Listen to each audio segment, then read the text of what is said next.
7 ملیۆندار لە هەولێر دەچێنرێن و چواردەوری سەوز دەکرێت. وەک دەزانین لە ماوەی ڕابردوودا پیسی کەشوهای هەولێر و خنکانی لە ناو دووکەڵی سیارە و کارگەکاندا قسە و باسی زۆری لەسەر بووە و هەندێک کاریش کراوە لەو پێناوەدا، لەوانە داخستنی پاڵاوگەنە یاساییەکان و کوژانەوەی مۆلیدەکانی گەڕک لە ڕێگای پرۆژەی ڕووناکیەوە. ئێستا بە پرۆژەی پشتێنەی سەوز هەوڵ هەیە چواردەوری شار سەوز بکرێت.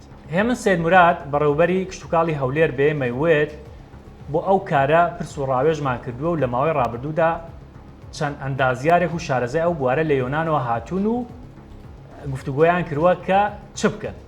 ئێستا ڕێکەوتون لەسەر ئەوەی کە چواردەوری هەولێر بە دارفستق و زەیتون تەنیا سەوز بکرێت و نەمامەکان بچێنن. بۆ بەزدار فستق و زەیتون چونکە ئاوی کەمیان دەوێت و لەگەڵ ئەوەشدا لە پشتێنەکەدا پۆندیش دروست دەکرێت.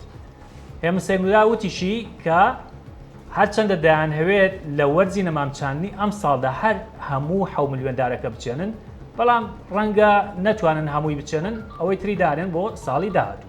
ئێمە شیوامان وایە لە ڕێگای ئەم پرۆژەوە هەولێری پایتەخت و شاری قەڵاو منارە بە جوانترین شێوە سەوز بکرێت و ببێتە یەکێک لە جوانترین شارەکانی جیهان.